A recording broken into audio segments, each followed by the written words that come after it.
दर्शकवृन्द, नेपाली कांग्रेस र प्रमुख प्रतिपक्षी दल नेकपा एमाले बीच चुनावी तालमेल गर्ने सहमति अन्तिम समयमा आएर रोकिएको छ। दुई दलबीच तनहुँ 1 र चितवन 2 भागभण्डा गरेर तालमेल गर्ने सहमति अन्तिममा कार्यान्वयन हुन सकेन।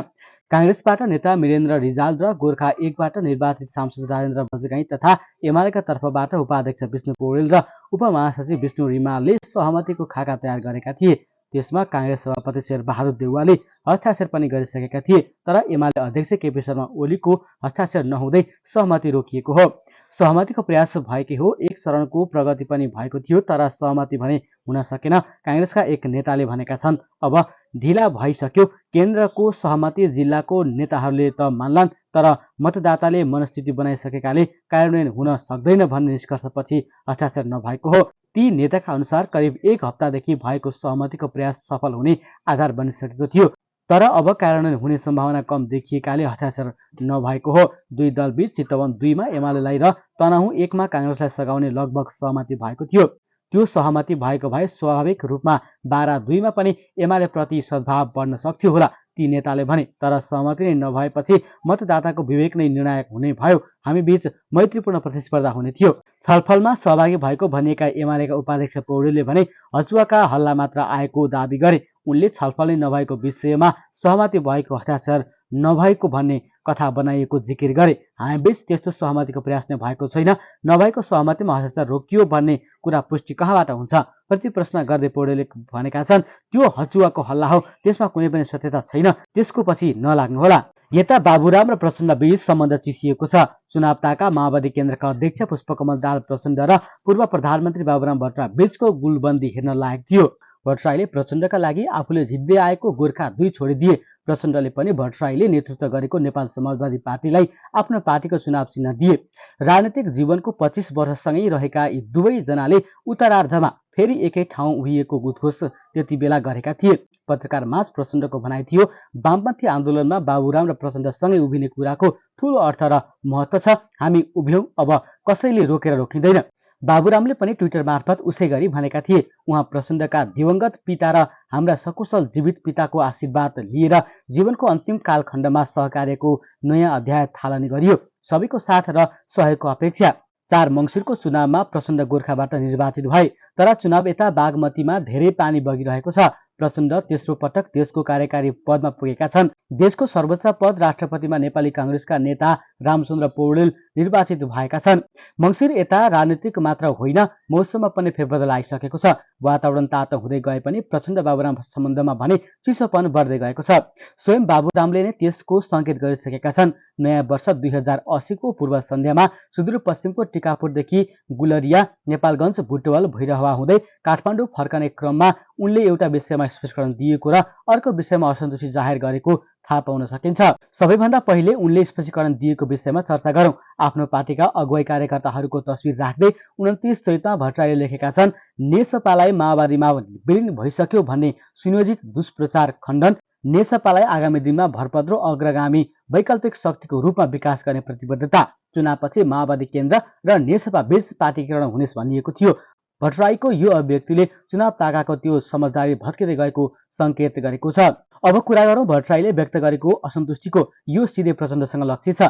गम्भीर संरचनात्मक सुधार नगरेसम्म देशको संकट समाधान हुन सक्दैन, भट्टराईको असन्तुष्टि छ। तर सत्तामा रहेका साथीहरू संरचनात्मक सुधार गर्नतिर भन्दा सत्ताको अङ्कगणितमै तल्लीन देखिनु बढी चिन्ताको विषय छ। यसबारे अहिले यति नै कुरा गरौं। यस्तै स्वार्थ नजिक नमिल्दा असन्तुष्टि बढेको हो। चितवनबाटै चुनाव लड्ने स्पष्टीकरण दिइसकेका प्रचण्ड 40 वर्षपछि 10 असोजमा भरतपुर स्थित आफ्नो घरमा सरेका थिए।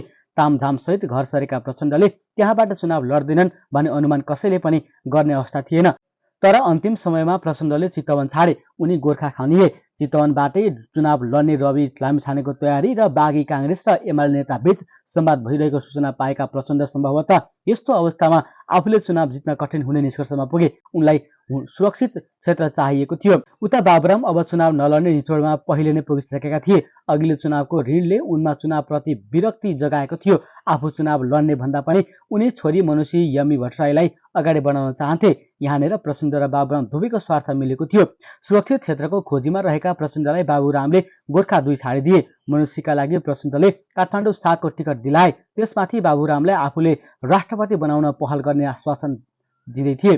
चुनावमा बाबुरामले भट्टराईलाई खुलेर सहयोग गरे। प्रचण्डले पनि बाबुरामलाई तारिफ गर्दै कन्जुस्याइ गरेनन्। तर सोचे जस्तो भएन। प्रचण्डले जिते पनि मनुष्यले काठमाडौँ 7 मा चुनाव हारिन्।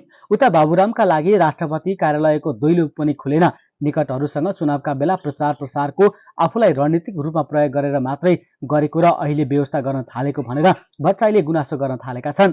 चुनाव अघि अब समाजवादमै जाने र त्यसका लागि विचार निर्माणमा भट्टराईको भूमिका प्रमुख हुने आश्वासन प्रचण्डले दिएका थिए। अहिले माओवादी केन्द्रसँग संलग्नकालीन न्याय टिआरसी सम्बन्धमा कार्यगत एकता भए पनि पार्टी एकताको सम्भावना नरहेको उनको भनाइ छ। माओवादीसँग एकीकरणको सम्भावना नरहेपछि भट्टराई नेकपाको अलग अस्तित्व स्थापित गर्न लागि परेका छन्। दर्शकवृन्द, वैशाख 10 गते हुने 3 क्षेत्रका उपनिर्वाचनको तयारी तीव्र रूपमा चलिरहेको छ। केन्द्रबाट नेताहरू निर्वाचन क्षेत्र ओर्लिने क्रम जारी छ। चितवन 2, बारा 2 र तनहुँ 1 मा हुने उपनिर्वाचनका लागि कांग्रेस, एमाले, माओवादी केन्द्र र जसपा बीच महागठबन्धनको तयारी भएको छ। यसअघि दलहरूले 3 वटै क्षेत्रका लागि आफ्ना उम्मेद्वार उठाइसकेका छन्। तर केन्द्रमा भने चुनावको मुखमा महागठबन्धन बनाउने तयारी भएको छ।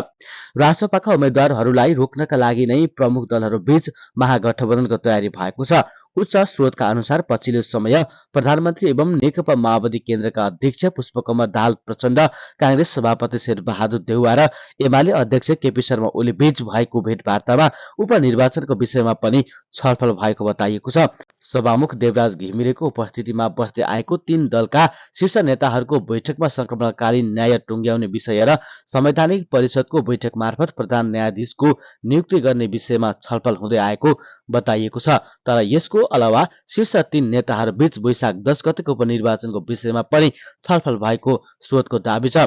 भर्खरै मात्रै पनि शीर्ष नेताहरूबीच उपनिर्वाचनको विषयमा महागठबन्धन गर्ने विषयमा छलफल भएको छ। 3 नेताले चितवन 2 मा एमालेका उम्मेद्वार रामप्रसाद न्यौपानेलाई सघाउने, तनहुँ 1 मा कांग्रेसका गोविन्द भट्टराईलाई र बारा 2 मा उपेन्द्र यादवलाई सघाउने सहमति भएको छ। चितवन 2 मा रासपाका सभापति रवि लामिछाने उम्मेद्वार छन्। उता तनहुँ 1 मा पनि रासपाका डाक्टर सोडिम वाग्ले उम्मेद्वार उत्रिएका छन्। उता बारा 2 मा जनमत पार्टीका शिवचन्द्र कुशवाहा र रासपाका रमेश खरेल चुनावी मैदानमा छन्। सो क्षेत्रमा महागठबन्धन भए जसपाका अध्यक्ष समेत रहेका उम्मेद्वारलाई जिताउने तयारी समेत रहेको छ। महागठबन्धनको टुङ्गो भने लाग्न बाँकी देखिएको छ। यता सत्तारूढ गठबन्धन बीच संघीय संसदको विषयगत समितिमा प्रमुख प्रतिपक्षी दल नेकपा एमालेलाई पनि समेटेर जाने सहमति भएको छ। प्रधानमन्त्रीको सरकारी निवास बालुवाटारमा सोमबार साँझ बसेको सत्तारूढ गठबन्धनको बैठकमा प्रधानमन्त्री पुष्पकमल दाहाल प्रचण्डले एमालेलाई 3 वटा संसदीय समितिको नेतृत्व दिने प्रस्ताव अघि सारेको थियो। एकीकृत समाजवादीका उपाध्यक्ष राजेन्द्र पाण्डेका अनुसार प्रधानमन्त्रीको प्रस्तावमा कांग्रेस, माओवादी, एकीकृत समाजवादी, जसपा र लोसपाले सहमति जनाएका छन्। सोमबार बिहान बालकोटमा प्रधानमन्त्री प्रचण्ड, सभामुख देवराज घिमिरे, कांग्रेस सभापति देउवा र एमाले अध्यक्ष केपी शर्मा ओली बीच छलफल भएको थियो। संसदीय मोर्चामा एमाले मिलेर जाने ढंगले प्रस्तुत भएको भन्दै प्रधानमन्त्री प्रचण्डले बैठकमा ब्रिफिङ गरेका थिए। संसदीय समितिको नेतृत्वका लागि एमालेसँग सहमति जुटेपछि सत्तारूढ गठबन्धनमा भागवण्डा गर्ने प्रधानमन्त्री प्रचण्डको तयारी छ। संघीय संसदमा संसदीय सुनवाई समिति, राज्य व्यवस्था तथा सुशासन समिति, सार्वजनिक लेखा समिति र विकास तथा प्रविधि समिति र शिक्षा तथा स्वास्थ्य समिति, अर्थ समिति, अन्तर्राष्ट्रिय सम्बन्ध समिति, उद्योग तथा वाणिज्य र श्रम तथा उपभोक्ता हित समिति, कानून न्याय तथा मानव अधिकार समिति, कृषि सहकारी तथा प्राकृतिक स्रोत समिति र महिला तथा सामाजिक समिति रहेका छन्। पाण्डेले भने प्रमुख प्रतिपक्षीलाई सार्वजनिक लेखा समितिका अलावा अरू समितिको नेतृत्व पनि दिएर सहमति गरेर जाने सल्लाह भएको छ। प्रतिपक्षले 3 वटा सम्म समितिको नेतृत्व पाउन सक्छ।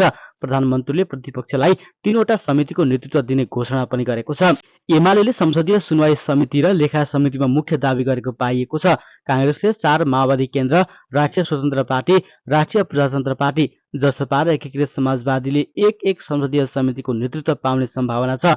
उनले भने संसदीय समितिको भागबण्डा भए पनि कुन समितिको नेतृत्व कसले गर्ने भन्नेमा धेरै छलफल भएन, फेरि छलफल हुने गरेर टुङ्गो लगाउने पनि बताइएको छ। यता राष्ट्रिय स्वतन्त्र पार्टी रासपाका सभापति रवि लामिछानेका सवारी चालक घरको छतबाट खसेर घाइते भएपछि चितवन प्रहरीले अनुसन्धानमा जुटेको छ। सोमबार बिहान करिब 3:54 भाडामा लिएको भरतपुर महानगरपालिका 11 स्थित भोजाडमा लामिछाने बसेको घरको छतबाट खसेको अवस्थामा भेटिएका थिए। घटना हुनुको कारणको खोजीमा प्रहरी लागेको छ। अहिलेसम्म घटनाको बारेमा प्रहरीले कुनै पनि कुरा बाहिर ल्याएको छैन।